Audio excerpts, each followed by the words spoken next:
I recently made a video in which I shared my experience with taking 3 times the recommended dosage of creatine. Under that video, quite a few of you told me how beneficial creatine supplementation has been for you, which is great to hear.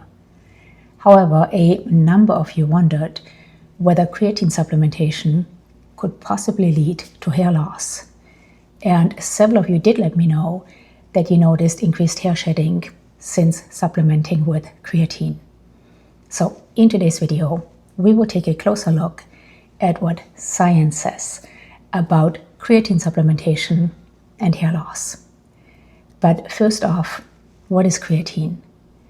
Creatine is a compound which is naturally found in our bodies, mostly in our body's muscles and brain, where it serves as an important source of rapid energy for both our muscles and our brain. We can obtain small amounts of creatine by eating meat or shellfish, and of course, creatine can also be consumed in supplement form. Creatine is actually the most studied supplement available on the market, with over 1,000 research papers on creatine, showing that the supplement is not only effective, but for the most part safe. There are some known side effects associated with creatine supplementation, such as bloating, diarrhea, and nausea. However, while not mentioned on the list of well-known side effects, anecdotal reports claiming creatine supplementation causes hair loss definitely exist. Unfortunately, while there are over 1,000 research papers on creatine, research on creatine supplementation and hair loss is quite limited. The first study looking at the correlation between creatine supplementation and possible hair loss is a double-blind, placebo-controlled crossover study from 2009. In this study, college-aged male rugby players supplemented with either creatine or a placebo for 3 weeks. The creatine group went through a 7-day loading phase in which they took 25 grams of creatine per day, followed by a 14-day maintenance phase in which they took 5 grams of creatine per day. And the results showed that subjects' DHT, dihydrotestosterone levels, increased by 2 to 3 times.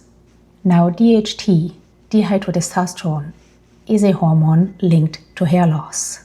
It can shrink hair follicles, especially in people who are genetically more likely to lose hair, and higher DHT levels are often connected to thinning hair, especially on the scalp. So this 2009 study led people to wonder whether creatine supplementation could possibly cause hair loss by increasing DHT levels.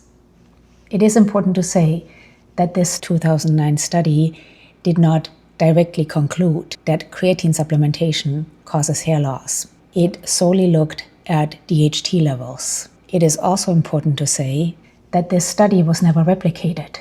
And while 12 other studies have actually looked at how creatine supplementation affects testosterone levels, so not DHT, but testosterone levels, only 2 of these 12 studies found small, not statistically significant increases in testosterone, and the other 10 studies found no change in testosterone levels. Up until recently, this was all the research we had regarding creatine supplementation and possible hair loss.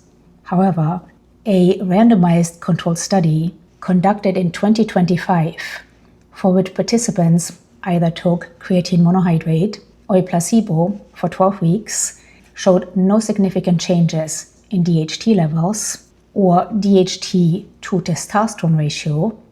It also showed no changes in hair growth parameters or hair follicle health, and there was no evidence of increased hair loss or baldness.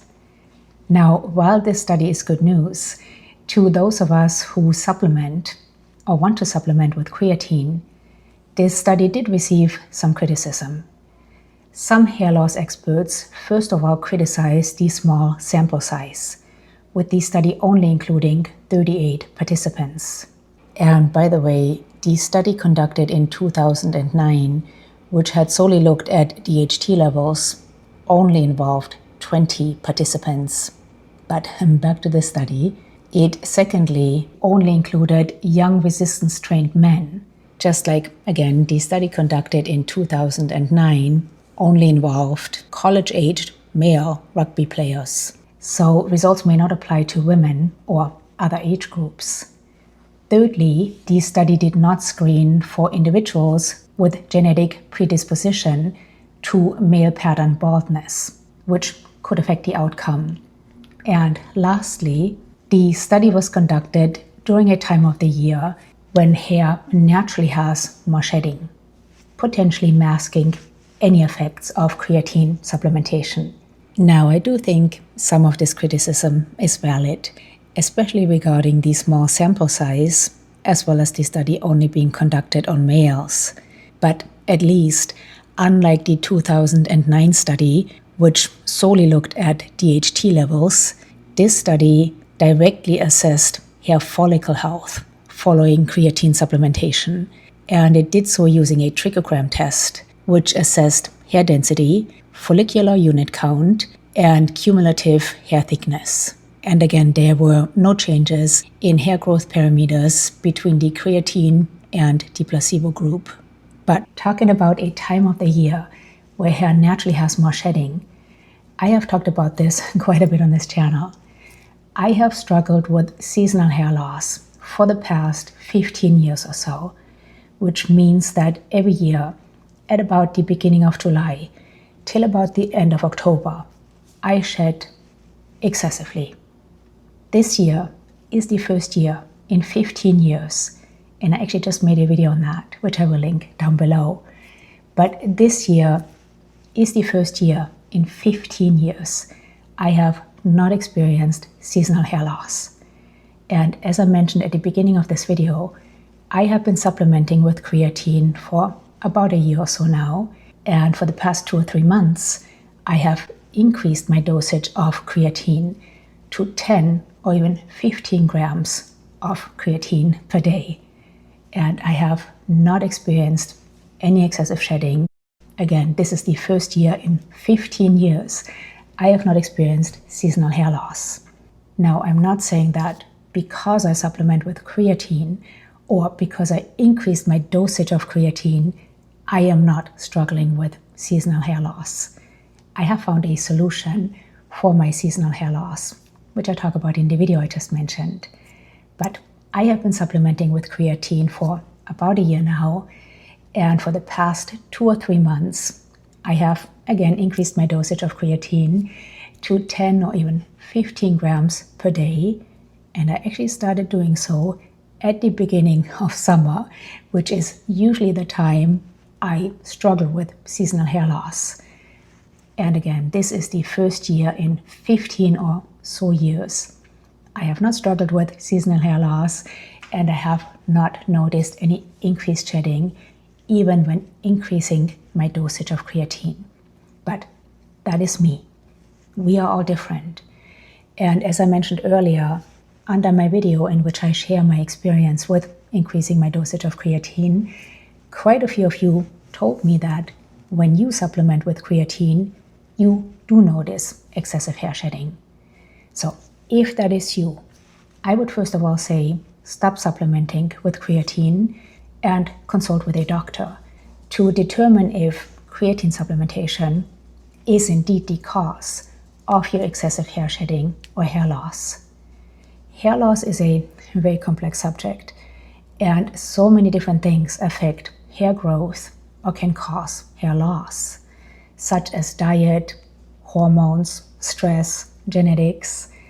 And while we have a bit more research on creatine supplementation and possible hair loss at this point, I really hope that future research will first of all use larger, more diverse samples, including women and those with existing hair loss, as well as have longer durations to capture the long-term progression of androgenic alopecia, measure direct hair loss metrics in addition to hormonal levels, and consider genetic predispositions to hair loss.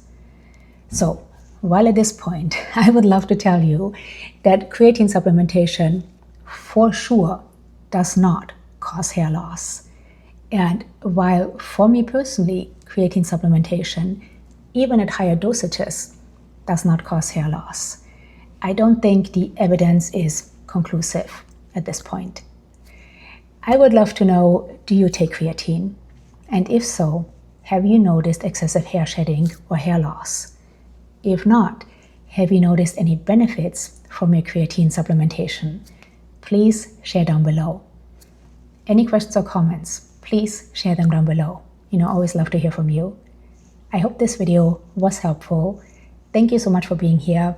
Until next time, bye.